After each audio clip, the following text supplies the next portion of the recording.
I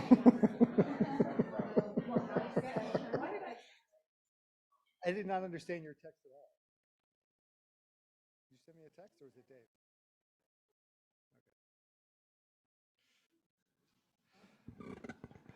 Hello, everybody. So this is the last panel of the day. We will be discussing Degenerations of Democracy and the Green New Deal.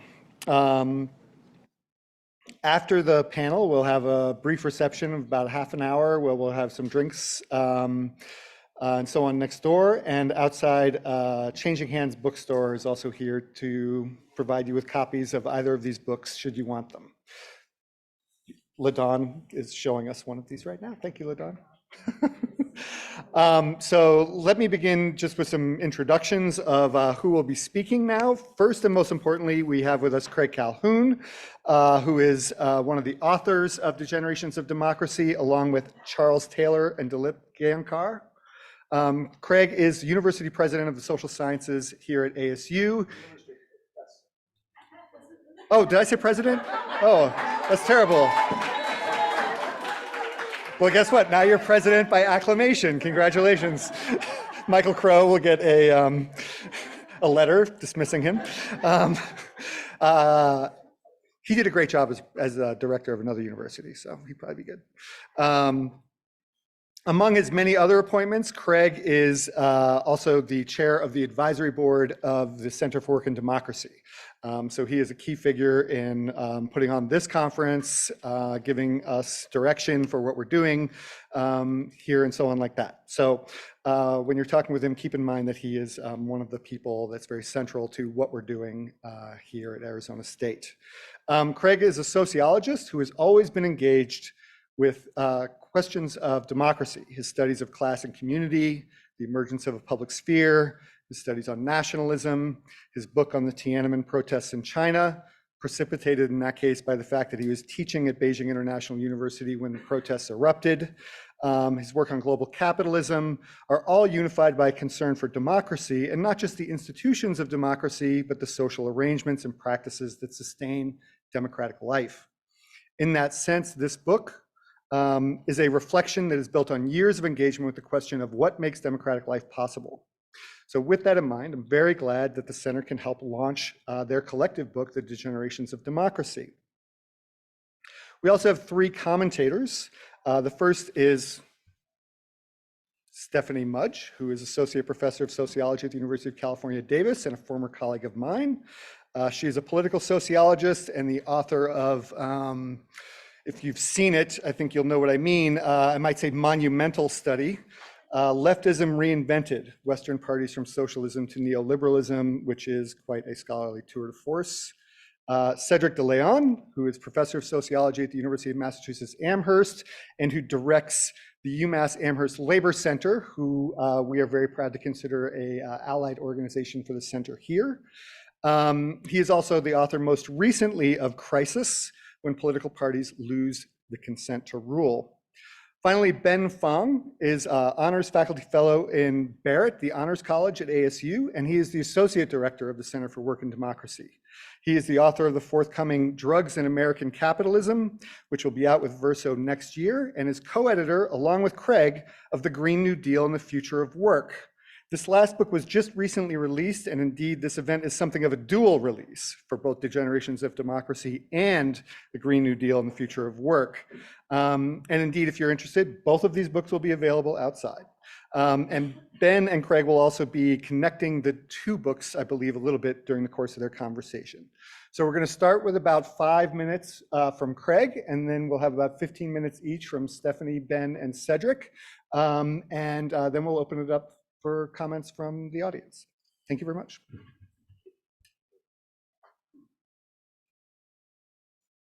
So I'm self-conscious about how I look, because even Michael's wearing a suit. Never mind Rashid.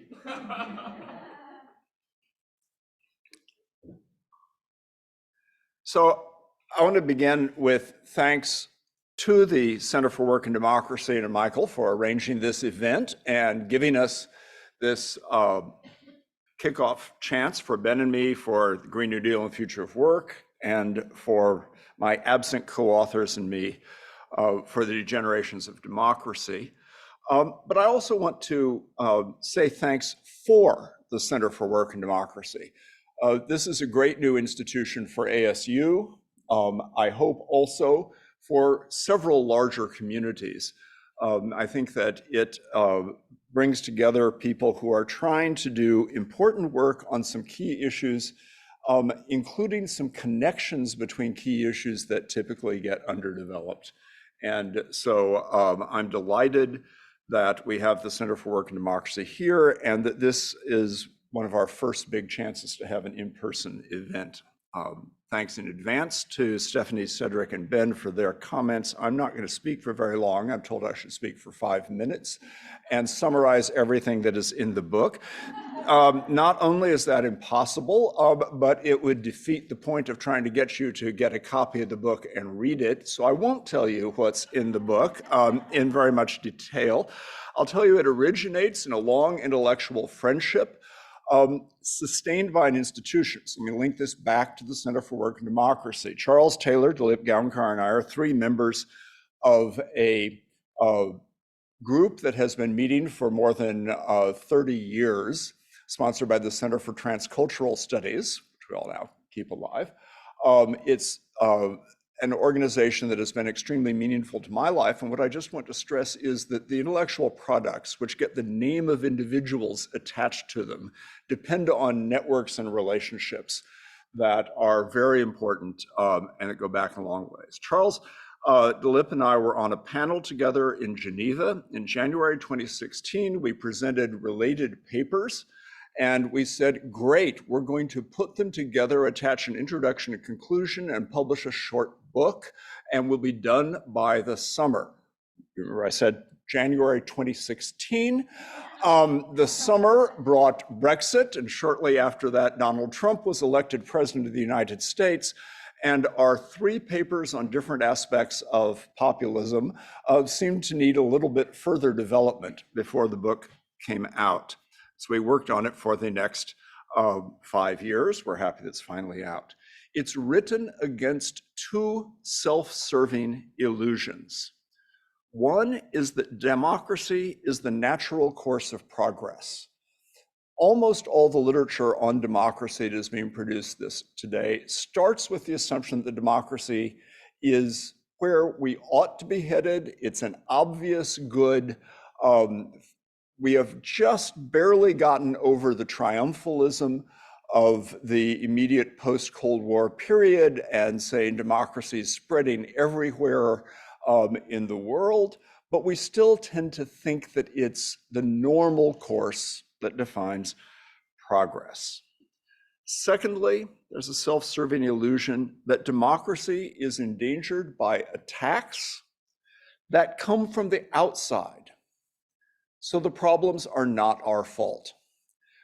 What we want to try to bring out is the extent to which the problems are ours to take hold of, that democracy faces internal degenerations, and we need to understand it differently than as some sort of natural course of progress that will happen if we just don't get in its way.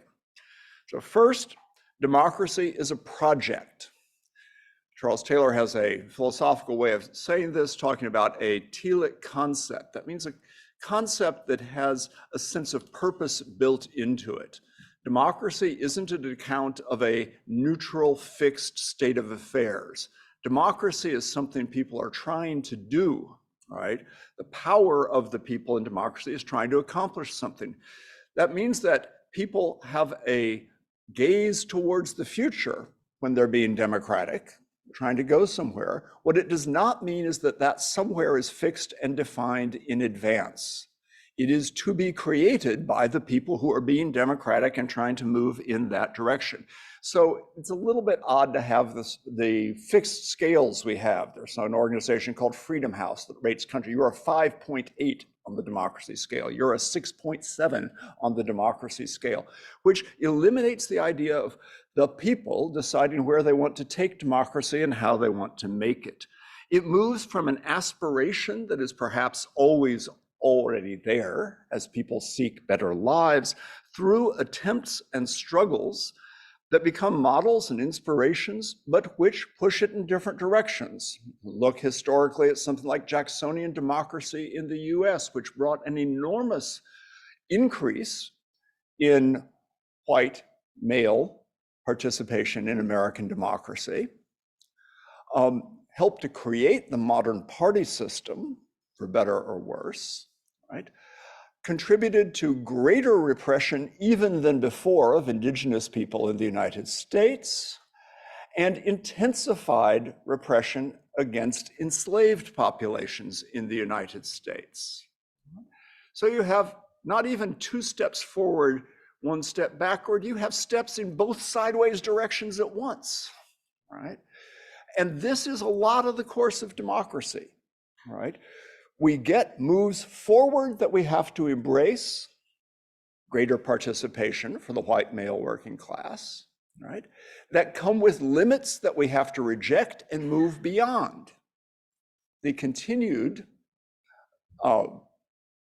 refusal to include women, intensification of repression of enslaved populations, and intensification of eradication and dispossession of indigenous populations, right? So progress in democracy always sets up contradictions and problems for continued work. And that doesn't mean that you throw out, as it were, the baby with the bathwater each time, but it does mean that you don't just say, this is progress. This is linear progress. It's just forward movement. The white men got it this time, don't worry, the women will get it later. The people of color will get it later. That's not how it works. It requires struggles. And these struggles keep reconfiguring the goal. So the United States is created not really as a democracy. You may have read or followed some of the current conservative emphasis on being a constitutional republic. And not a democracy. So for a long time, standard ideology in the US would say, well, of course we're a democracy. Then we'd fight about what democracy meant. Now there is a strong conservative movement saying, that's not what we're trying to be. And that's not entirely false to the origins of the United States. The Declaration of Independence articulated something closer to a democratic vision than the Constitution, in fact, institutionalized. The Constitution had a variety of ways of limiting democracy. We could say there's good news in that it stabilized democracy so that it wasn't too chaotic, but there was a lot of bad news, particularly for the people without enough property, the people who were enslaved, right? The people who are women, who are excluded, right? And the indigenous populations who are by and large excluded in an even more, well, not in a more extreme way, in a different way, as the introduction of treaty relations and a particular displacement continues, right? So the Constitution sets up one good thing, the potential to reform the Constitution. All right, the potential to amend the Constitution, which starts immediately and continues, so that eventually you get greater and greater inclusion. Right? And this is the story of democracy, including in the US. Not that it's there and you just say we are one, but that there is a possibility of seeking more, better, and deeper democracy. And in fact, in American history, a lot of people have successfully struggled for more, better, and deeper democracy. They've struggled inside the formal political system, and they've struggled outside the formal political system in a range of social movements. And they have struggled to make the democratic people, because the struggles for democracy in America are not simply the struggles to empower a people that we've already settled on, understood, and agreed about. Or it would be a struggle of people, right, who look like the founding men and not the women, right, Black people of America, the indigenous populations, the immigrants, and all the others who have helped to redefine the people. Democracy requires a demos. Some of the most fundamental work for democracy is remaking that demos. But when democracy doesn't move forward, when you don't keep remaking the demos, when you don't keep finding new ways to empower citizens, when you don't keep building connections, then democracy degenerates. And this is the theme of the book, the ways in which democracy degenerates when forward movement on democracy slows or is reversed. And it focuses particularly on the ways in which forward movement on democracy is reversed from the 1970s onto the present day. Not the last 5 years, the last 50 years, right? Neoliberalism, financialization, corporate dominance, and a set of cultural changes and failed adaptations to this new circumstance. Now, throughout modern history, we've had disruptions brought by capitalism and industry and changes, and we have had to rebuild popular power where possible, rebuild social safety nets where possible, create them anew where possible, like in the New Deal and the post-World War II creations of modern welfare institutions. We've been decreating these since the 1970s and not building new ones. It's not that there aren't any problems with the institutions we built before. There are serious problems. It is that we have to remake them, right? Not just lose them.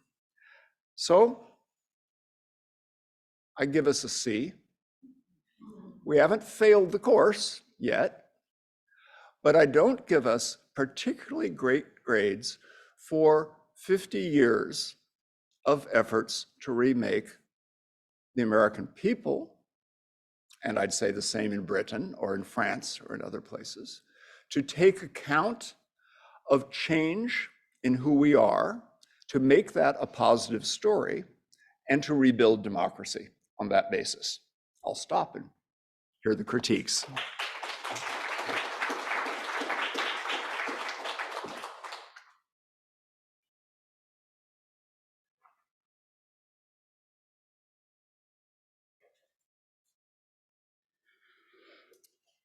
All right, I don't know if I have a critique exactly, but I do have some responses and hopefully some productive points of engagement.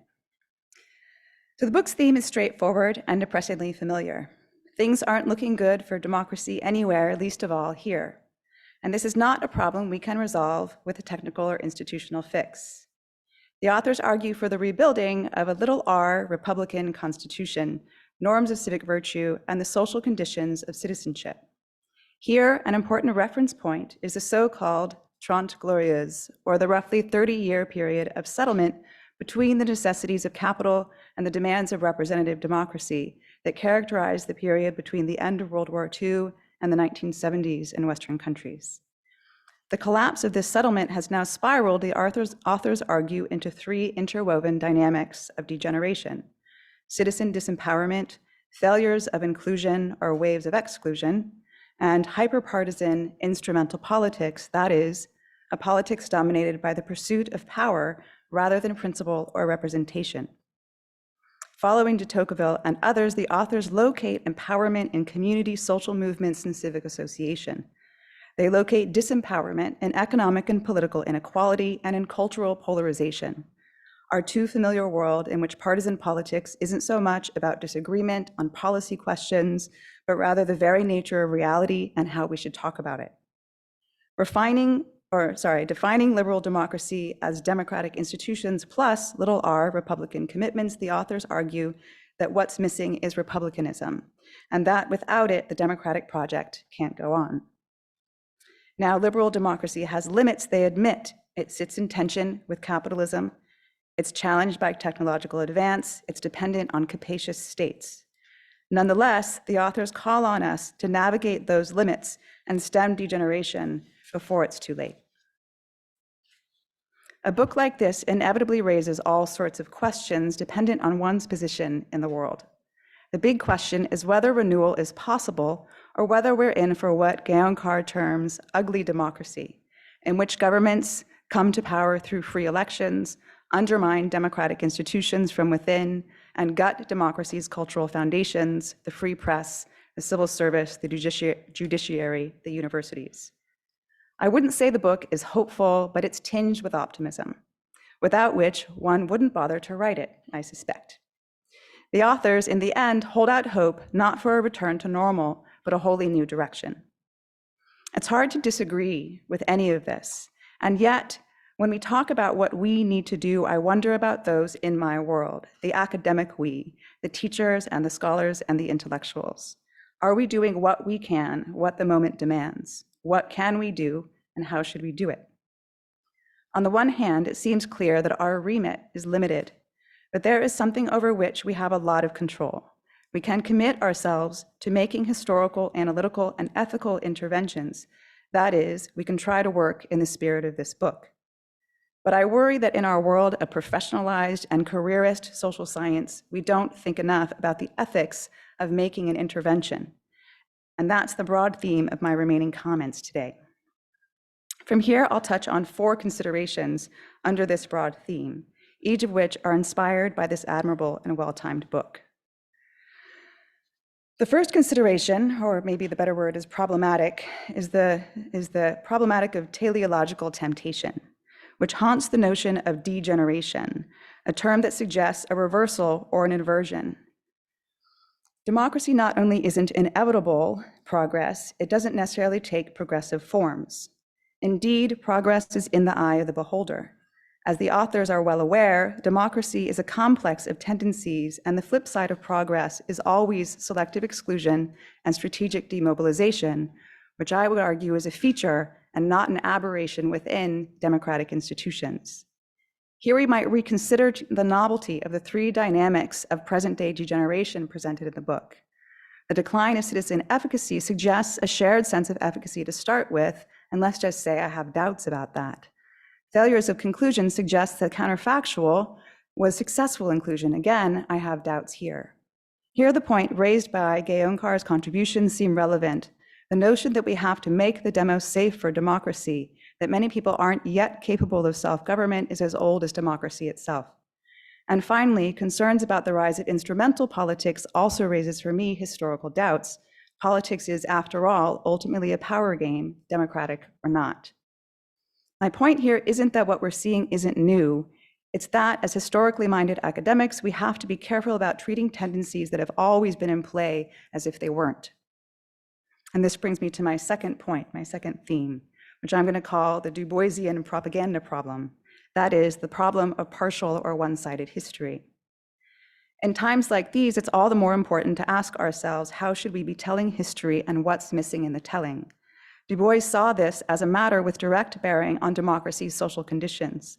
For him, democratic progress depends on treating historical analysis as a task of relentless scientific investigation, being voracious and omnivorous in our pursuit of truth, rather than sustaining pleasing mythologies. This is hard work and requires questioning what we think we know. Here I have in mind especially the stories we tell about the Trente Glorieuses. This was a time of democratic settlement, to be sure, but it was not glorious for everyone. The American welfare state was built on racial exclusion. Half the population, the female half, had neither bodily autonomy nor meaningful economic and cultural freedom. So we have to be careful. I have a similar concern about how we think and talk about social movements, which are critical to Republican commitments, but have also been vehicles of white supremacy. The militias we see now aren't new, they're a continuation. And this brings me to theme number 3. The place of academic and scholarly concepts and interventions in history, the history we seek to shape. This concern is raised especially by the book's engagements with Karl Polanyi, well known for his notions of embeddedness and double movements. But sometimes a broader theme of Polanyi's work is overlooked: the problems with constructing a political and financial order on the basis of utopian ideas rather than actual human realities and social relations, and the human cost that entails. Here the point is akin to Du Bois's. We do more harm than good when we act on the world on the basis of half-truths.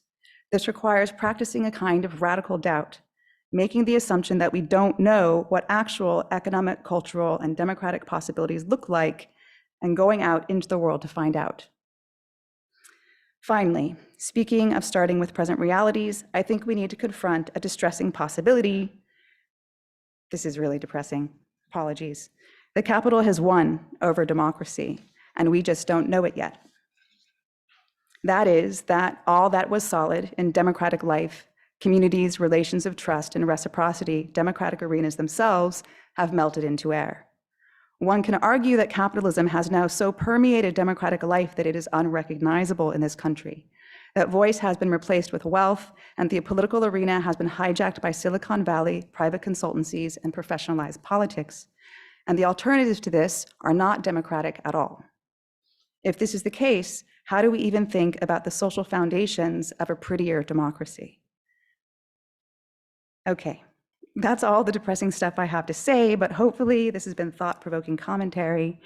And I want to thank Craig and his co-authors for a dose of optimism in pessimistic times.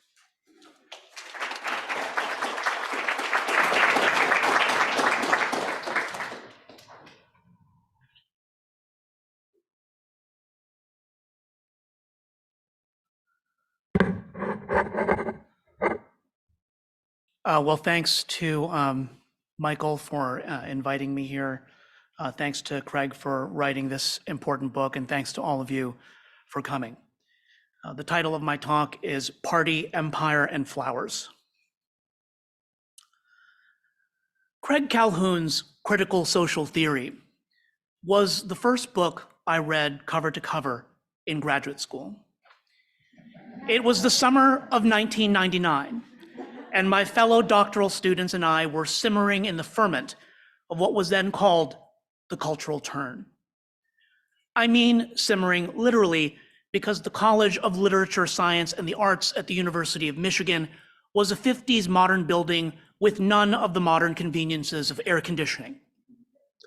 In a sweltering office on the 4th floor, Andy Clarno and I wrestled with Calhoun, read him running our hands through our hair, sitting on top of our 50-year-old steel-cased desks with our feet on the chairs.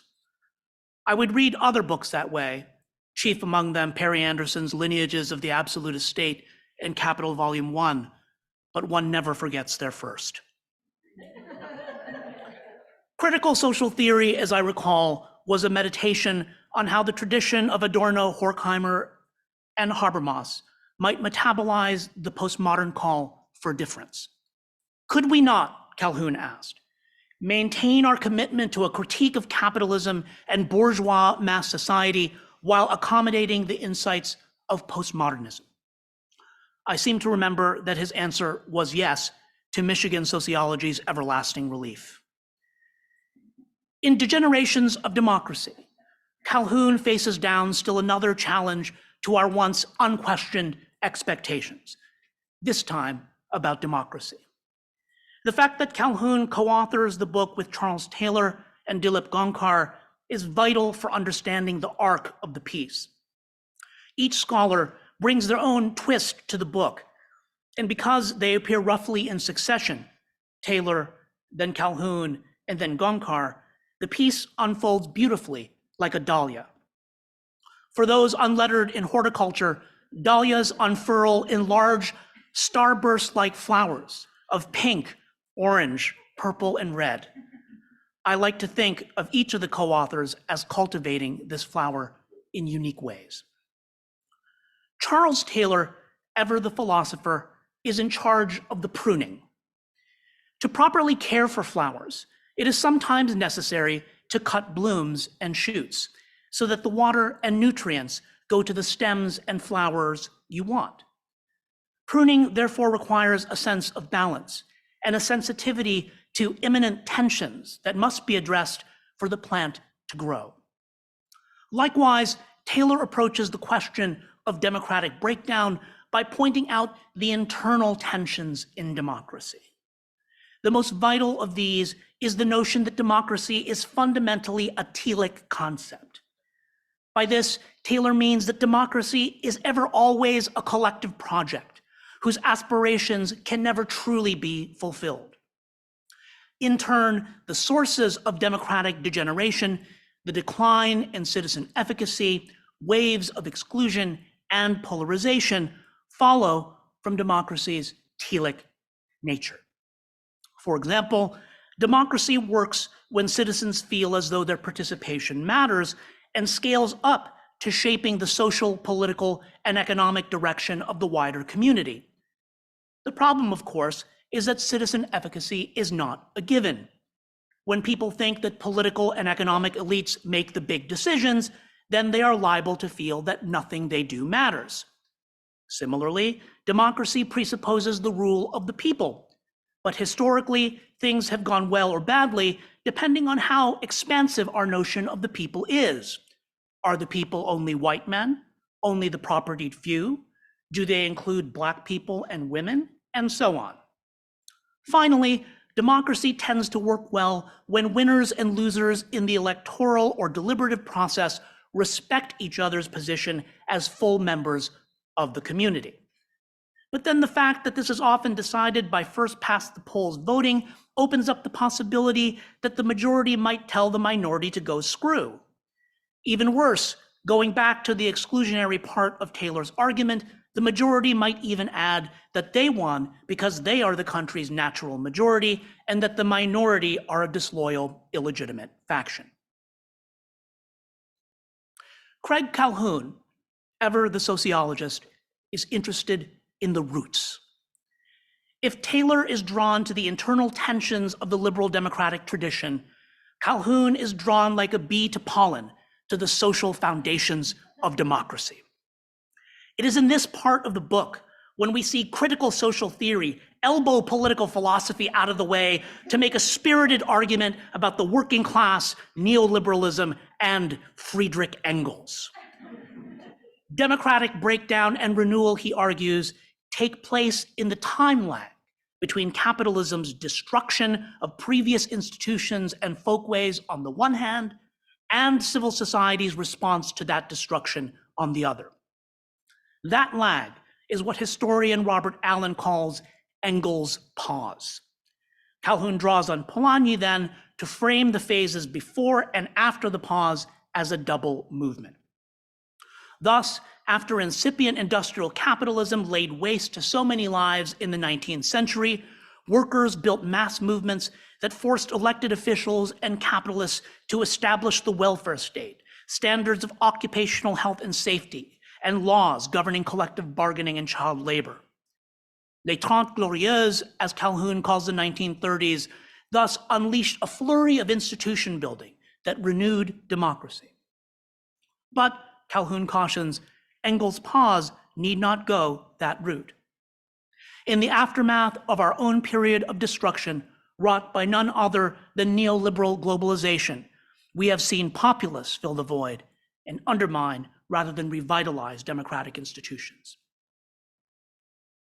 Dilip Gaonkar is interested in the mulch that prevents grass and weeds from springing up in your precious dahlia bed. He points out that exponents of democracy going back as far as Plato and Aristotle were suspicious of the demos, the mass. Ultimately, they championed Hellenic democracy not because they wanted the mass to rule, but on the contrary, because they believed the mass could be tamed. The trick was to institutionalize mixed government, which not only included referenda and elections for the mass, but also checks and balances, the separation of powers, and minority rights to contain the mass. This impulse to tame the demos has gotten increasingly out of hand in recent years with the ascendancy of right-wing nativism, the evil twin of the labor movement during Les Trente Glorieuses. Gaonkar notes that prominent liberals are now distancing themselves from electoral democracy as a method.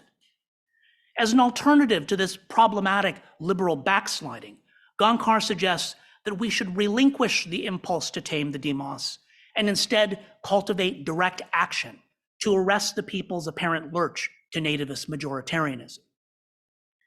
It is on this last point that all three co-authors conclude and agree.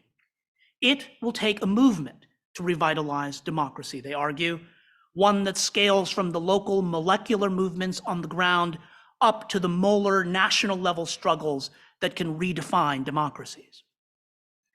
Now, for those of you who know me, it will come as no surprise that I wholeheartedly agree with the co-author's answer to the question of what is to be done.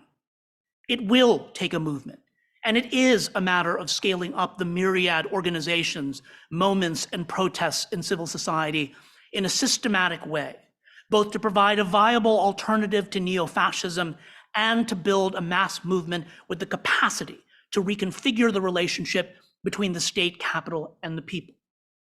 Like Taylor and Calhoun, I also think that the labor movement, even in decline, can continue to be an institutional anchor point for such a movement. So there is no argument there. But in the spirit of critical inquiry, I must ask Craig this question: what of party and empire? To put it in horticultural terms, I am interested respectively in the toxic Roundup weed killer that supplements mulch's quiet smothering of the grassroots, and the blood that feeds our dahlia, giving it a crimson tinge around the petals. Here, I am most keen on providing an alternative answer to the question of why democracies always seem to take 2 steps forward and 1 step back. The book's answer to this question is Taylor's claim that democracy is fundamentally a telic concept. Telic does a lot of work for the book, but it does not do enough to address the perennial backsliding that we see in democratic polities. For an alternative answer, we must go off on a temporary tangent to visit with another gardener, our old friend Machiavelli. The Florentine does not figure too prominently in this book compared to Polanyi, Engels, Aristotle, and others, which is surprising given the importance the co-authors place on small r Republican civic virtue. Machiavelli, of course, is the dean of civic virtue, but he theorizes it and the degeneration of republics in ways that are different from that which the co-authors propose. First, the preeminent source of breakdown in republics for Machiavelli is not citizen efficacy, exclusion, or polarization, but party itself. If the survival of the republic turns on the leadership of a prince who can rule in the interest of the public good, then the death of the republic is the ascendancy of a clique that rules only in their own interest. In Book 3 of the Discourses, Machiavelli writes that the latter mode of ascendancy, quote, consists in conferring benefits on this or that individual, such as lending him money, protecting him from the magistrates, and doing other favors of a personal nature which causes men to become partisans and encourage those who are thus favored to become corrupters of public morals and lawbreakers, end quote. But lest we congratulate Machiavelli prematurely for anticipating the likes of Trump, Orban, and Modi, there is a second and unsavory way in which he conceptualizes the republic. Machiavellian republicanism was an important discursive tendency in the modern practice of empire. Machiavelli himself wrote, quote, a city that lives free has 2 ends, one to acquire, the other to maintain itself free, end quote. The notion that republicanism presupposed freedom at home and dominion abroad was fundamental to the centuries-long revival of Roman republicanism, of which the Florentine was a part. Within that frame, there was no imminent contradiction between the concept of libertas, which was meant to apply exclusively to the citizens of Rome, and the tributes and riches of imperium, which made liberty possible and turned on the expansion of Rome's dominion beyond its borders. Bringing these 2 clues together, I want to return to the question of why 2 steps forward and 1 step back. Is it not possible that democratic backsliding occurs because of political parties' tendency to factionalism on the one hand, and on the other, because the prosperity of republics is built upon domination. By this, I do not mean to suggest that Calhoun et al. Omit political parties, racism, gender, or colonialism from their analysis. As you just heard Craig say, they mention all four, anti-Black racism above all. Echoing Stephanie's invocation of Du Bois, I am suggesting instead that these are causal mechanisms endemic to republics that combine in specific contexts and historical conjunctures to produce democratic backsliding. For example, in the United States, the partisan tendency to factionalism and the country's founding as a white settler colonial state may explain the repeated resurgence of white nationalism over time, especially during Engels' pause. We can think of immigration from the former empire to Britain and France in the same way to theorize Marine Le Pen. In India, we might hypothesize the legacy of caste domination and the brutal annexation of the princely states in the making of the Indian nation. That one admittedly big question aside, I want to end by congratulating Professor Calhoun on this important book. In true Calhoun fashion, he and his co-authors do not shy away from the key challenge of our time. It takes courage and politics to speak truth to power. And in some places like Turkey, India, and yes, here in the United States, such a clear indictment of very scary and powerful individuals can land you in the clinker or worse. For that reason, and for the lovely way in which the co-authors cultivated this project over many years, I enjoyed and appreciated this book. I imagine and I hope that graduate students will be reading it while sitting atop their desks in sweltering offices for years to come. Thank you.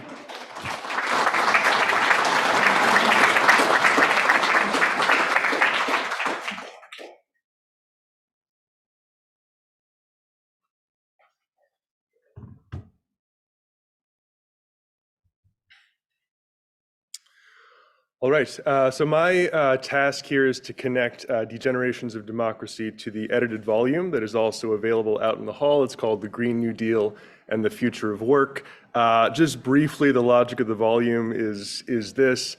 I think in the popular imaginary, the Green New Deal is associated with radical climate legislation or legislating, or just sort of broadly with the left's climate position. And that it is, but I think what Craig and I were excited about with the Green New Deal is that it not only reimagines the future of the planet, it also reimagines the future of work, and that is just as important a component given the sort of current crisis of work in the United States. So I'm going to be connecting the book to the Green New Deal broadly, and I'll be brief in that task. And this is easy above all because the Green New Deal is mentioned in the concluding chapter of Degenerations of Democracy. In the final chapter, Craig and Charles Taylor point to the Green New Deal as the kind of project that promises democratic renewal, both in the sense of improving actual material conditions for the vast majority of Americans, while also offering a common project, which is mitigating climate change, that is an opportunity for rebuilding social solidarity. They write, quote, fighting for a sustainable future, for a just economy, and for effective and fair social institutions can be at the same time a fight to renew democracy, end quote, and I agree wholeheartedly with that. I think the specific case of the Green New Deal helps us think through some of the specifics of what Craig and his co-authors mean by democratic renewal. So I think it's a helpful sort of case study in thinking through the last part of the book, which is about the Renewal project. And in that vein, I just want to press on 2 points. Again, I agree sort of broadly with the case, but I just want to push on 2 points related to your understanding of the Green New Deal as something that can serve as a locus of democratic renewal in the interest of further conversation. One has to do with the economic, and the other has to do with the participatory. So the first point, on page 218, I don't know why I included that, but you emphasize that economic insecurity undergirds the degeneration of democracy, but that our social issues are not merely economic. That we struggle materially, but that there's a broader lack of solidarity that needs to be addressed in the American populace at large. To bring that home with the Green New Deal, so on the one hand, it's definitely about basic material issues, right? It's about improving public infrastructure, it's about getting jobs, better housing, a cleaner grid, et cetera. And on the other, it's framed as a kind of existential struggle, right? Something within which we can all see ourselves in a collective project. It's a battle for the future of the planet, and it's intended as a kind of inspiring green vision. Now, these two aspects can work together, and that's the hope behind the Green New Deal, remedying material issues and then also having an inspiring vision of the future on the other hand. But in this particular case, historically, they haven't worked so well. The jobs versus the environment wedge, it's a very effective tool of the right on the one hand. It also reflects a certain reality, right? The sort of difference between working people on the one hand and the concerns of environmentalists, which have historically skewed middle class. So my first question is simply, do we need the capacious vision? What if the Green New Deal were simply about making public transportation better and cheaper, and about bringing down the rent and the electricity bill? It seems like a pretty good project to me. Do we need the environmentalist vision to go along with addressing those basic material concerns? Especially given the fact, again, that the larger vision, as portrayed by environmentalists some of the time, can be kind of alienating, especially to working people. Universal veganism, degrowth, lifestyles that accord with intermittent power. These are not necessarily the most inspiring visions, though they are for a certain segment of the population. The second question has to do with the participatory element of the Green New Deal as a project of democratic renewal. And in the conclusion, you all give a place to both bottom-up and top-down elements in any project of renewal. Right near the end of the book, you say that building green jobs and infrastructure, quote, should not be something dictated centrally and imposed on citizens, but something citizens can embrace as their choice. And I agree wholeheartedly, once again, that a project of renewal must be bottom up, but my question is, bottom up in what sense? So you can describe the New Deal, from which the Green New Deal takes its name, as both a bottom up and a top down project, but it was kind of these two things asymmetrically, right? So the bottom up part was the widespread disruption, particularly like 1934, and the top down part was more the actual plans that were come up with in the New Deal, which were largely designed by technocratic progressives, often around whims. Like the reason that we got the CCC, the Civilian Conservation Corps, was kind of because Roosevelt liked tree planting. It's not exactly a participatory process that led to the creation of that program.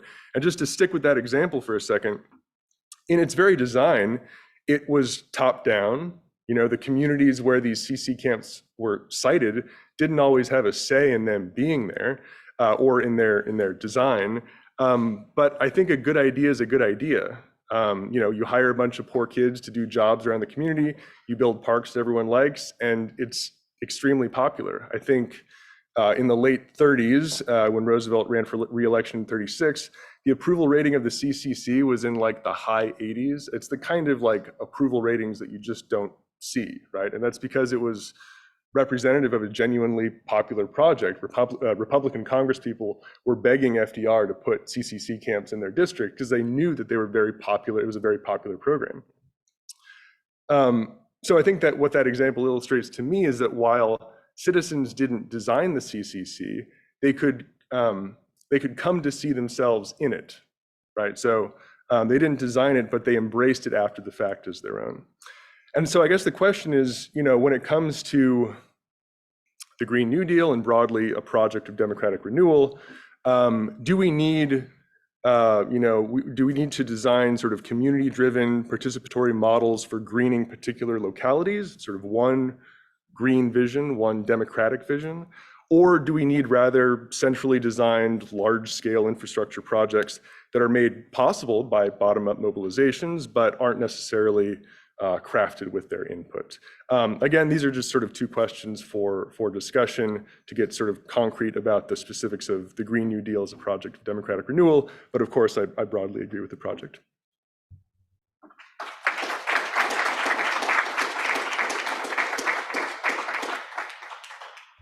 Well, thanks to all three of you although you all three pulled your punches, and I'm sure could have been harsher critics. Let me just offer a few quick engagements back with the good engagements. And begin with the question of optimism. I should say that Charles Taylor and I are more optimistic than Dilip Gaonkar. And one of the things about having three authors in a book is you negotiate positions. And so the book is partly about the things we agree on, but even there, it's negotiating this. But when I say we're more optimistic, what I mean is that we are divided sort of 55-45 in favor of optimism, whilst Dilip is 55-45 in favor of pessimism. Not that we're all one way or all the other way. And I think that this is an inevitable part of our circumstance, to be trapped in this and caught in it and wondering what to do with it. I think Dilip Gaonkar's account of ugly democracy that Stephanie brought out is really important. I just want to pull out something else from his account that is important, which is the suggestion that democracies will always need to deal with people who don't feel fully engaged by the role of citizens or even participants in social movements. So the kind of optimistic picture that Taylor and I present is one of, if only we could have more democratic participation, if only it could be wider and more just and more shared, and our struggles could be more successful. And Dilip wants to say, I think rightly, don't forget that not everybody always joins up. That's partly because they're not empowered to join up in the various inequalities and repressions and blockages, but it's not only for that reason. And so there are always people beyond full inclusion in participatory citizenship, and how democracies treat and recognize and deal with or fail to deal with these people is a very important variable in this. And there are activities from these people that are not movements. They may be protests at most, but they may just be expressions of anger. And if you try to fit all sorts of public activities, conflicts, clashes, into a continuum of movement and progress and things, you're missing something, right? That there will be people who are just upset and expressing their upset, and you need to pay attention to the upset nonetheless, even though they are not prepared to organize that in terms of any ideologically driven movement. I say that just because I think he's making a good point, but also because it bears on the very good question that Stephanie raised of what we, an academic we, sort of intellectually engaged we, can and should do. Because I think we shouldn't, and I think this is part of Stephanie's point, imagine a world entirely of people like us who want to make their decisions about what politics should be like on the basis of seminars and books and readings and these sorts of discussions. Some of what drives problems of teleological temptation or one-sided history and poor deployments of utopias is unself-critically transposing the way academics think about questions into imaginings of how these questions play out in the public sphere. And so I want to embrace, agree with that, and hope to keep working on it. I want to refuse the idea that capital has definitively won over democracy. It has recurrently had, right, won over democracy on issue after issue after issue, but democracy is not completely down and out. And so I don't want to give up. But this might just be a Gramscian optimism of the will despite the intellect. But the point of our references to Les 30 Glorieuses, to the post-war boom years, is not to say that we want to go back to that or that they were all good, to say that compromises could be made with capitalism. So the point of the engagement with Les 30 Glorieuses, the French phrase Les 30 Glorieuses is a little bit more capacious than post-war boom because it includes building all sorts of institutions, transforming education and healthcare and stuff, not just having economic growth. And what we want to say is you can and should critique every one of these institutions for the ways in which they were problematic, but this indicates that it was possible for socially organized public opinion, right? Socially organized through social democratic and socialist parties, through trade unions, through movements of various kinds, to effect a different compromise with capitalism. And so the reason we come back to that is not to embrace the particular compromise that characterized the 1950s or early 60s, as to suggest that it's a reason for believing you can change the terms of the compromise. And so the way, at least, whether we're right or wrong, the way we think about the issue of capitalism and democracy is that we are stuck negotiating a compromise for the most part, not in a position to, quote, win a victory, but not completely defeated, and that it is possible. And so, for example, inequality went down in all of the industrialized democratic countries of the world during Les Trente Glorieuses. And it went back up after 1973-74, right? So struggles matter is the basic point there. I turn to Cedric and just say what wonderful images and beautifully written. Man, that was gorgeous, and we don't deserve it, but I am going to really try to take care of my dahlia from here on out. Cedric's comments give me occasion to point to something I think is central. People often write about populism as though it is something that has become a problem and a threat, rather than that making and remaking the people and arguing over who the people are and what counts for the people is a core feature of democracy. If you're going to have democracy, you're going to have arguments over who the people are, what they want, what they're like, how to think about that. And so populism is sort of built in. We can go back to Machiavelli, but then we're going to go back to Savonarola, and we're going to see an early version of a sort of stringent populism in Florentine politics. I think that basically sort of caught the right points here, but populism is a perennial issue. Now, when we look at Engels' pause and the Polanyian double movements, the key theme is that things can turn either way. If there are huge social disruptions and therefore desires to save society, they can be outrageously evil, or they can be really good. It can be fascism, it can be social democracy. It can be the way in which the word sociology was introduced into the United States by defenders of slavery, saying society would be disrupted if you destroyed the institution of slavery, right? So it's the first uses of sociology, right? Or it can be the settlement houses and the people trying, like Jane Addams, to rebuild society in the wake of challenges later. So the issue is, when there is a relative disorganization, then there are different paths to try to reorganize. And there's every reason to think that the rich and powerful always are, in fact, the rich and powerful, able to control a lot of that. And there are only a few weapons of the weak and capacities for moving back. So I agree with that. I'm going to skip over simply to say I basically agree with the points about empire, and we didn't deal very much with it. We did mention all these things, we touched our bases, but we did not. And I'm very concerned with trying to think through now in other work the ways in which the artificial distinction of the domestic and the international undermines our thinking about many of these questions.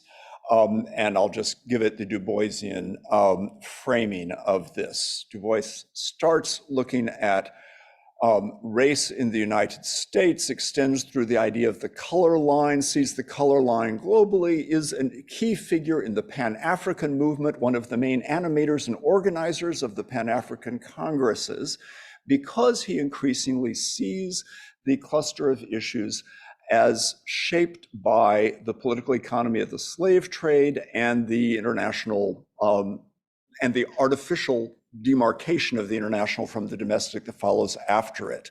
I think that this is powerful. It's interestingly missing, say, from many of the attempts to claim Du Bois as an analyst of domestic affairs and ignore his international, his communist other side, right? So Alden Morris's, in many ways, very good and compelling account of Du Bois and sociology, the neglect of Du Bois, never discusses Du Bois's internationalism in any way. It's a peculiarity of the book. But we have the potential to do these things better. Ben, let me, good comments. And of course, you're right that we're citing the campaigns for the Green New Deal as an example of the kind of movement that we think could facilitate lots of things besides doing better on climate change and on employment conditions. A general theme for us that's important, it goes back to what Cedric had to say, and to the whole theme of republicanism, why we are small r Republicans in important ways. We think the public is a really important idea. You need to have a people to have democracy. You also need to have an idea of the public, which recognizes differences among the people, the need to protect minorities, a variety of concerns, but above all, public goods.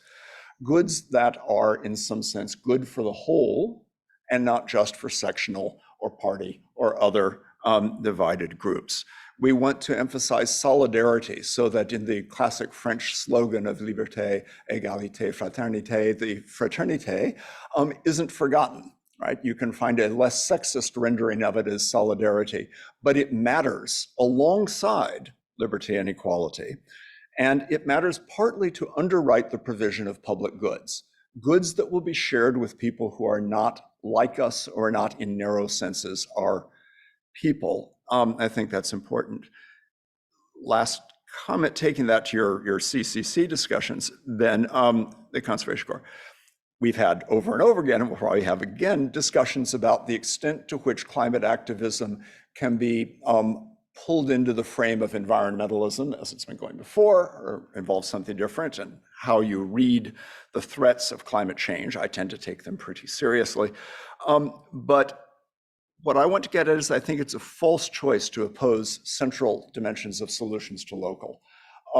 Yes, we need massive federal investment in infrastructure, and we need many sorts of central actions. But no, that shouldn't preclude the range of local variations in how we build in response to this. And my two closing comments on it are, one, it shouldn't oppose that because that's one of the problems with that earlier Trente Glorieux's welfare state model.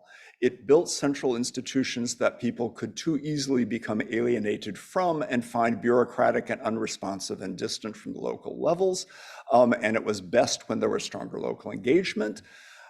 Second, though, I think it's also crucial that we see the need for different voices to be engaged in building different things, rather than finding right answers. We sometimes need the better process and not the better result. Quick example, most environmentalism and almost all climate change activism is a project of college-educated, white, middle-class young people.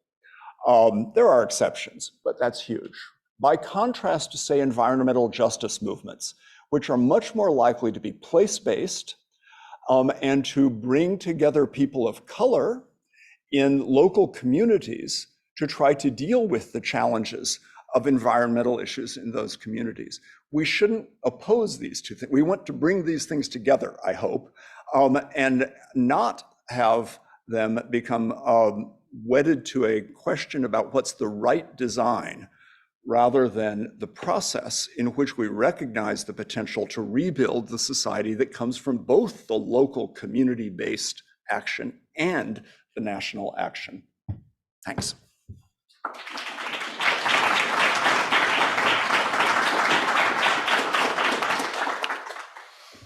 Jorge, do we have some time for Q&A? Do people have questions for the panel and for Craig? Rashad. I'm going to give you this, Rashad. Okay? I'm loud enough. Yeah? Can y'all hear me? Yeah. All right.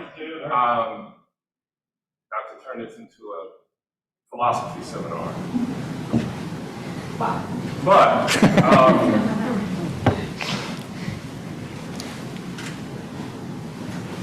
I very much, what's that? Is money? Oh, all right. Oh, yeah. Is this moment sort of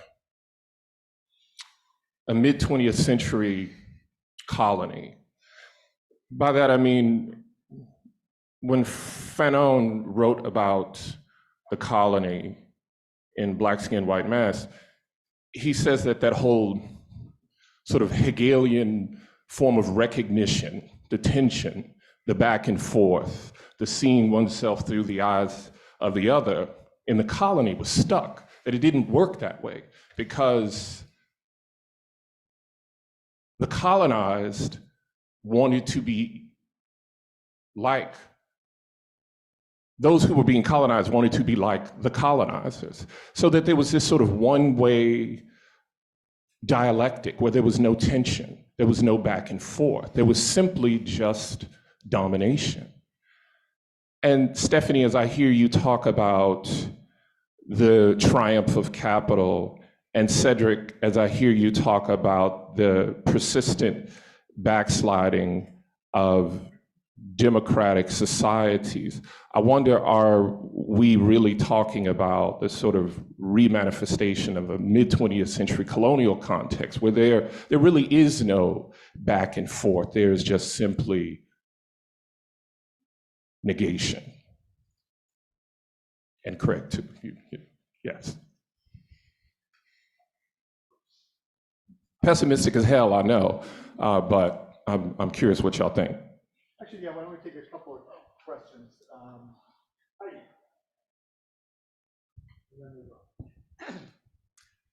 I need to infuse some optimism into the triumph of capitalism, because I hope that's not the case. But I think if we look beyond the shores of the United States, we can be optimistic. We just have to look south, and that is what's happening in Colombia, probably will happen in Brazil. So people are fighting back. And I think that what I see is a realignment of forces. Colombia is a really interesting case because they just rewrote the Constitution.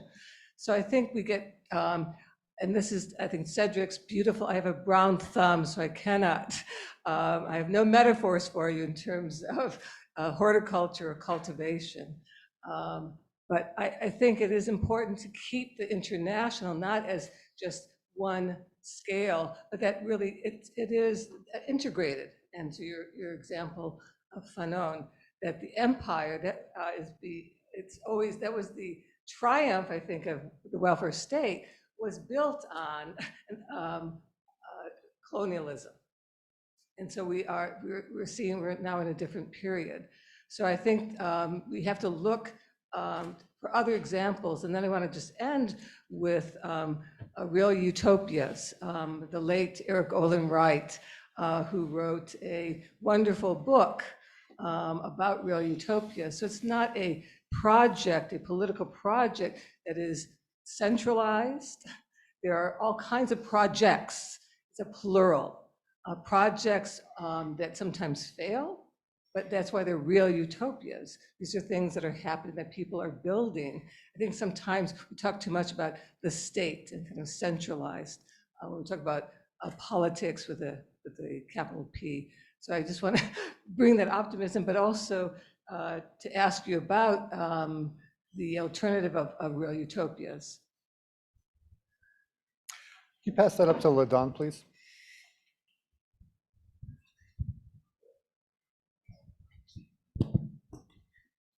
Thank you so much for that very interesting array of comments. I am very interested in the question of public goods, obviously, and this idea that people take action through mobilization, solidarity to institutionalize, basically, some dependable ways of promoting well-being, let's say.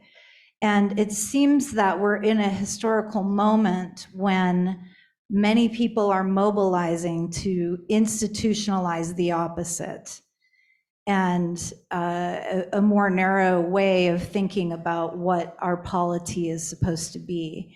And I wonder if you could comment, maybe I'm on the pessimistic side of maybe capitalism has won. Is there a moment where the state is too hollow to actually, and I agree that there is a pluralism happening, but the state is crucial. And it doesn't necessarily need to be a state in, a nation state or whatever, but the kind of institutionalization that creates widespread well-being, is it hollowed out too much for us to really regenerate democracy? I know that's a big question, but I worry about it. So I'm going to actually channel somebody from George Floyd Square to add to what LaDawn's saying. We were looking at a book called Reckoning by a political theorist named Diva Woodley about the Black Lives Matter movement. And the premise of it is that Black Lives Matter is really rooted in democratic hope. And her response was, yeah, it rings wrong to me. The democracy part is gone and we're in civil war. And that's the experience of a lot of people on the ground. So I want to throw that out. And I also would like to hear from some people who are doing active organizing around things like ballot initiatives or campaigns like that to hear what they think, if they would like to say anything. So I'll give you that opportunity now, but then we'll turn it over to the panelists. Maybe Lisbeth or Ben or Dave Regan or anybody like that want to say something in response. I'd be interested to hear what you had to say. You gonna pass for now?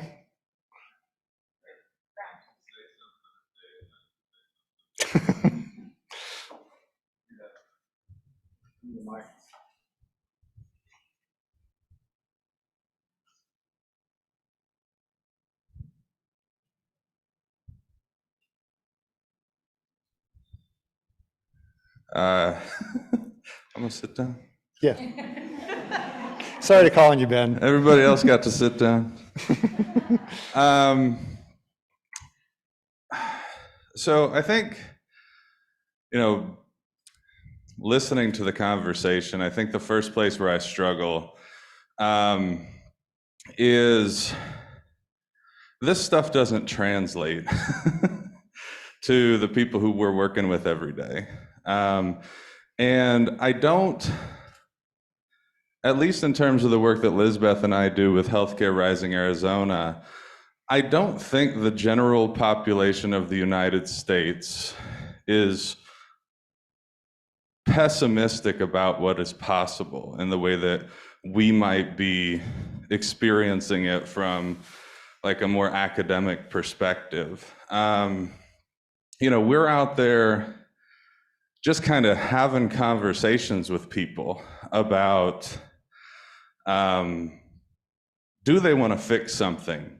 Do they believe it's possible to fix something? Can you wrestle with the entire healthcare industry? Can you fix a system that seems to be beyond repair? And so often the answer is yes. And that just because one person thinks, yeah, maybe I can fix this, that doesn't mean it's fixable. I understand that. But I think as long as people hold on to optimism, I think as long as people believe that change is possible, that change is possible. So I definitely fall on the optimistic side. I don't think that Lisbeth and I could be building an organization in Arizona, could have 1,500 members who are now, contributing to the growth of that organization, could have hundreds of people collecting signatures to qualify an initiative for the ballot that, by the way, is going to be on the ballot this year. It'll be Proposition 209. And these are people not being paid to do the work.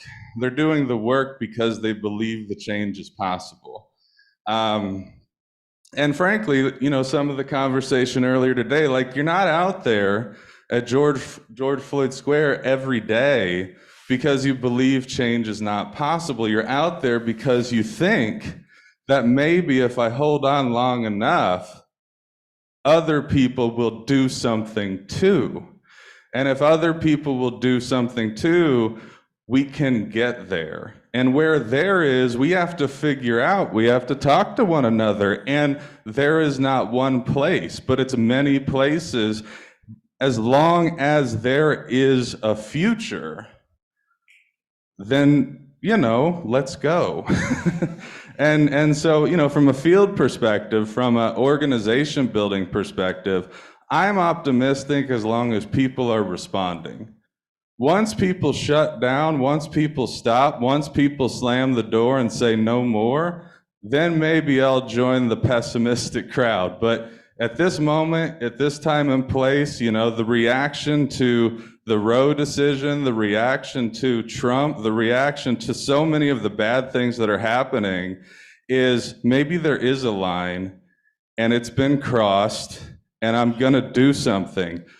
Something we've been finding, though, is that folks don't want to necessarily fight. One thing that's really tired is fighting. They want to win. And so, our thing is about, let's show you how to win. We're not going to talk about fighting. We're going to talk about walking. We're going to talk about doing something, taking action, making change, and you come along with us. We'll teach you how to do it, and we're going to win. And winning will change things. So that's what I got. Ben Tracy and Elizabeth Espinoza from Healthcare Rising Arizona. They will also be talking tomorrow.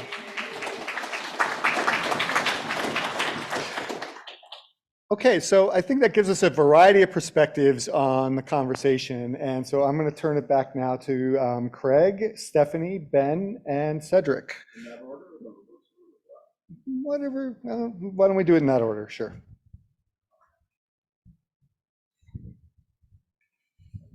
I was hoping to get the last word. Oh, well. So let me have a few words. So, terrible thought, Rashad, that we are in a moment of pure negation. I think for a lot of people we are.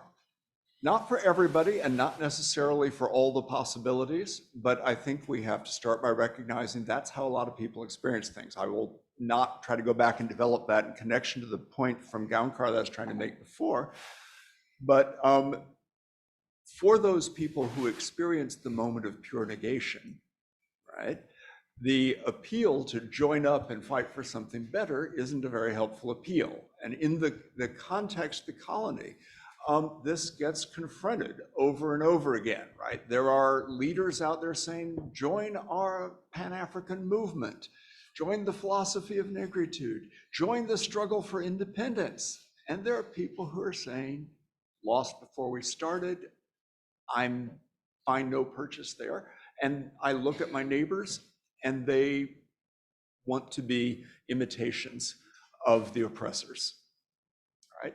So I think we need to recognize that that's real, but recognize it's not the whole story, as Ben Tracy was just telling us. We go to Ben Tracy's comments, which I think were great. Lots of people, so since I'm on the side of optimism here, I'm not great just because there's optimism, great because when we look at lots of people believe improvements can be made, one of the next things we can do is ask what improvements, how and where. And a lot of this, I don't know in the work with Healthcare Rising in Arizona so much as saying, but in a lot of places where I've been interviewed, people believe that improvements can be made more locally than nationally. We've lost it in Washington. National political parties are broken. They're having useless fights and useless arguments, which is mostly about raising money to get the same people reelected. But can we have an effective struggle here on a cause in our state or in our area? Yes, right? So that there's a tension. Now, not everybody on all sides of this, but there is more opposition. And this is one reason, back to the discussion with Ben, why I continue to think it's very important to have a multi-scalar approach to things like the Green New Deal, not try to have the perfect design from the Washington angle only, but have a variety of different angles into this, which work multi-scalar in a variety of ways. Your comments ring really true, Ben, and I want to give one more gloss to them, which is echoing back to something I was thinking of when Marcia was speaking this morning, there are organizations and there's organizing. And a lot of people right now are pretty pessimistic about organizations, but they're willing to get involved in organizing. The inherited organizations show all sorts of problems or inefficacies, but they're willing to do organizing. So it's not just that first moment of, I've given up on organizations. No, it's let's organize. But it's not just the inherited organizations. It's not this group or that group is going to do it for us. We're going to have to organize. I think that's part of the potentially optimistic story in this. Heidi's account, I mean, I want to believe in optimism from the South too. And there are lots of causes for optimism there. There are lots of causes for optimism here, not universal, not complete anywhere. You can have a view from the global South that is great. We can be dominated by global capitalism or China, or maybe China will become global capitalism. This doesn't sound so good, right? There's no guaranteed view from the South. And we continue this discussion with Fanon and the account of the wretched of the earth. There's no guarantee that the people getting screwed the most will effectively find the solutions to the problems. But it's worth recalling from that earlier moment, things like Bandung and the non-aligned movement. And large scale, not small scale, right? And so there have been, and there still sometimes are, movements of that kind, almost written out of our collective history of the way we remember that era, was a large scale effort to try to say, we're not going with either side of the Cold War, we're going to do something different. Didn't succeed entirely, but it wasn't irrelevant. As a pathway into that, I'd say, I'm a little worried about the idea of, I use the phrase, the South, the North, the East, the West. What we're seeing is a reorganization of the modern world system. And we're seeing it in the rebuilding of infrastructure across Asia, and we're seeing it in the war of Russia on Ukraine. We're seeing it in the way in which grain trade turns out to be crucial to Africa. And so a side effect of the war is that we're seeing it in the connections that link Islamic Asia to the Middle East, redefine regions and all that. So just as we have domestically a sort of interregnum, if you want to see that, we have a sort of set of open possibilities, we have that internationally. We have a very large scale reorganization of people, and things like migration, which tend to get discussed often in these conversations as though it's just immigration. Here we are in the US trying to be democratic. Now we've got the issue of immigration. What do we do about immigrants? Are in fact transnational issues that have to be understood in these transnational terms. All of that. Back to Heidi's comments. I want to slightly question whether the triumph of the welfare state was entirely built on colonialism. Pardon? And well, okay, I want to say it's not entirely. So it's common now to say the triumph of the welfare state is built on colonialism. I think it's partly true, but the triumph of the welfare state was built on capitalism in many ways. And the slave trade, plantation economies, the political economy of colonialism was centrally about the emergence of capitalism, it seems to me, and that's what we need to look at. And so colonialism is a part of that story. But it's not just that dependent colonial countries financed the welfare state. They were often actually expensive for the states that wanted to dominate them. That's not a sort of simple equation, but that the larger capitalist structure made possible the compromises of the welfare states and could have made possible different compromises. That's where I want to go in this. So real utopias, yeah, don't love the phrase, loved Eric, but not the phrase. But actual achievements that we should cling to, a point made by many people, by E.P. Thompson in his famous account of why the English working class does not make a revolution, because it's actually succeeded in getting some things that make life better, and it doesn't want to jeopardize them for an abstract possibility of a revolution. Well, this applies to a variety of people, of a variety of colors, and a variety of genders, and a variety of countries, that you can't easily afford to just throw over that which is keeping you alive or keeping your kids alive. And so what do you do with competing urgencies? What do you do? We academic thinkers often come up with, if you will, and this goes back to the comment, the good comment I think that Stephanie made, utopian abstract accounts. This is the movement that will save us. This is the plan. This is the thing. But there's always a range of these interacting with each other. And so there are actual achievements in various struggles that people fight to protect. And they will often fight harder to protect those actual achievements than they will fight to do something new, for better or worse, in this. And that's an issue for more abstract propositions of change in all of this. Let me come to LaDawn and her comments in closing. The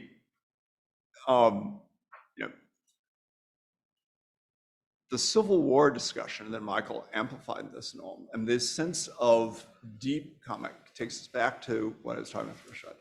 I think there are people on left and right who feel that we are in a civil war. Probably more on the right, actually, who will use the language of civil war than on the left. So we shouldn't skew that conversation too far. We should look carefully at it.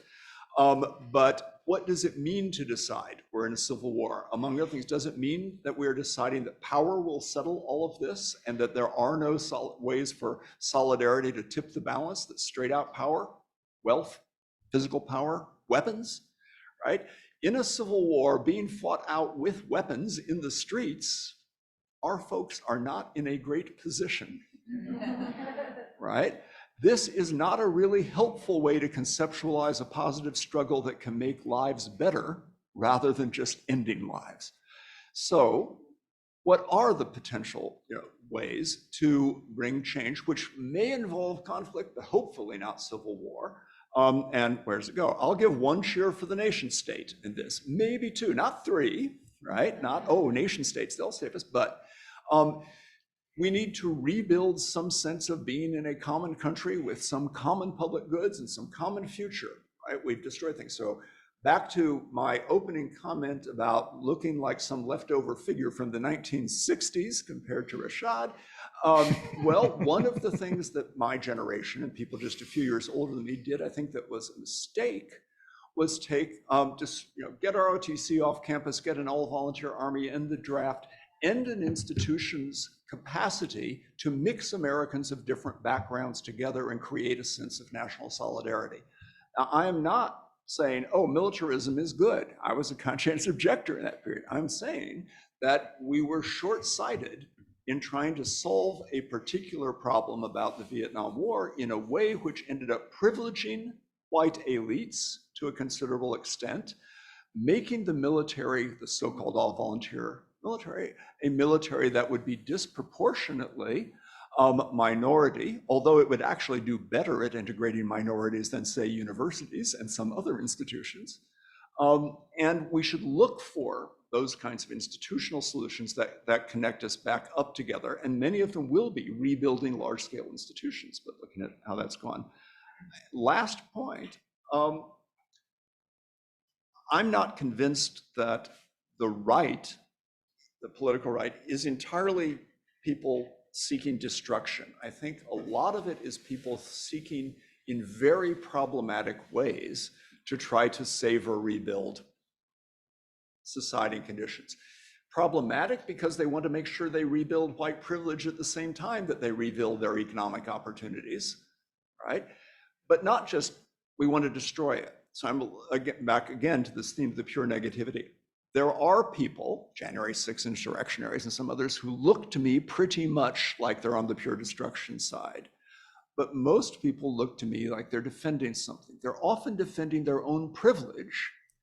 And we need to pay attention to that and see if there are ways to defend things they like that are not so closely tied to their own privilege. And this is why I'm sympathetic to saying that fundamental issues are class issues in this, because that opens up a potential basis for moving forward that is promising. Not that we ignore all the other issues, not that they're not central, but that we find ways to rebuild what we were calling empowerment. But empowerment doesn't mean political empowerment. It's not just voting rights. It's empowerment in your own life, right? To get a job, to have a good place to live. And that if we give up on these seemingly mundane goals, we give up on the potential we want to call them, real utopias that we could be building. You can go down the line. Okay, I'll be brief. I think I'm the pessimist, right? So, I went out of my way to take that heat, and so did Rashad. Yeah, you're welcome. But, you know, I do believe in the whole, you know, pessimism of the intellect, optimism of the will kind of thing. And, you know, I did mean when I said that it, you know, sort of depends on where we stand. And as someone who spent arguably too long doing a study of the trajectory of social democratic parties in Western countries, with a focus in this country on national politics, the picture to me does not, it doesn't read optimistic, let me just say. And I, for a while, was doing a follow-up project on that was based in DC until COVID happened and upended everything. And you know what I saw there were a lot of highly active, highly committed, highly mobilized, highly educated young activists who were involved in politics, who were building an agenda for what would hopefully be a next administration that would be a democratic one, who were sort of incapable of, because of their situation, because of the funding structure of the world that they were in, because of their dependence on donors, because of what donors want when they give money to politics, which is to know that they've impacted national policy and they're not necessarily looking to change how things are happening on the ground. You know, the logic of that wraps a whole lot of people into something that essentially diverts them from their political projects or what mobilized them to get into politics in the first place. So this is, you know, this is concerning to me, and I think that, you know, if you did sort of a topographical map of the DC area, what you would find is that capital has built a moat, you know, it has built a wall maybe around the city, in the form of think tanks, in the form of lobbying organizations, in the form of all kinds of things that are now create this barrier that people with the best intentions and the right purposes have to cross through. It's created a game that they have to play according to. So I have a lot of hope for all the things I don't know, especially that are happening on the ground, that have been outside the remit of the research that I've done. But my pessimism has to do with what I've seen in the national arena. I'll just be brief and apply Ben Tracy's comments to LaDon's question about state capacity. I think it's common to talk about the current state as hollowed, as devolved, as a sort of like mess of public-private sort of graft. And that's true, but I would largely think of it as like a question of political will and the sort of like the Washington blob that surrounds the state that prevents those kinds of changes from taking place. You know, the New Deal programs were not brain science. They were like pretty simple, and this is a wild simplification, but we could do worse than create a jobs agency to pay poor kids in California to go down, walk 50 miles and cut a line of trees to create a fire break, right? It's fairly simple programs that just require a certain degree of political will that we don't have. I want to respond to everybody. Please don't. But I'll do it. But I'll do it with one answer. Oh. Rashad's comments are going to shape what I'm about to say. I don't know that we are in a period of negation, but I do believe that we are in a period of crisis. And that is where the analogy between our time and the mid-20th century is relevant. Because the mid-20th century was the crisis of colonial capitalism, right? And, you know, crises of hegemony generally have three features. One is that the masses withdraw their consent to be ruled. Two is that then the powers that be engage in seriously violent, brutal, repressive tactics to basically maintain the existing system. And third, there is a proliferation of political alternatives. And I think that you can say that of the mid-20th century, and you can say that about now, right? If we think about the mid-20th century, we know about the anti-colonial revolutions in China and Algeria and throughout the world, and of course in Europe, you know, culminating in the 1968 protests, right? And you have correspondingly the repressive apparatus coming down on all of those insurgent forces, France and Algeria, et cetera, right? And I think that, I think it's no secret the 60s have been invoked many times in this conversation because of the folks in the room. The sheer proliferation of political alternatives in the 60s is legend, okay? But I think we can say the same now, right? I mean, because I think it is too narrow to say that the crisis of hegemony and the withdrawal of mass consent to rule is somehow symbolized by Starbucks workers. That's not true, right? It begins after the Great Recession with Occupy Wall Street, which is not just in Zuccotti Park, as Ruth knows, but is a worldwide phenomenon and actually, reverberates for many, many years, including the Gezi protests, which happened many years later, actually, right, in Turkey. And then, of course, you have the Arab Spring, which I also believe is a withdrawal of the mass consent to be ruled by the system of neoliberal capitalism, right? And I think that the movement for Black Lives is also, likewise, a reaction to the way in which neoliberal capitalism has basically dispossessed and discounted Black life in this moment. Why? Because they don't work in our fucking factories anymore. So what the hell use are they, right? I mean, that is it. And correspondingly, right, the repressive state apparatus, the militarization of the police in this country and throughout the world, the securitization of states from Johannesburg to Jerusalem, right? I mean, we are in a moment of crisis. And likewise, with respect to the mid 20th century, there is also a proliferation of political alternatives. Fascism is back. It's fucking fashionable again, right?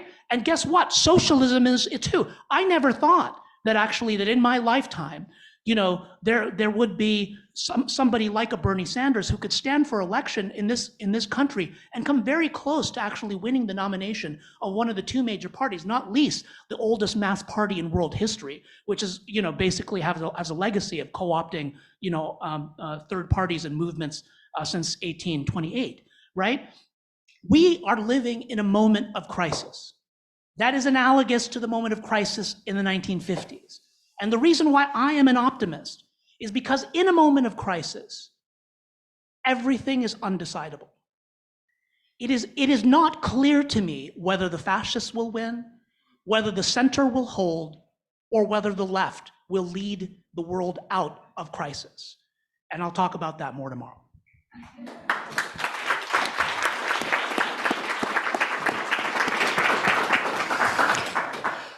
I think that sums up the theme of this conference very nicely.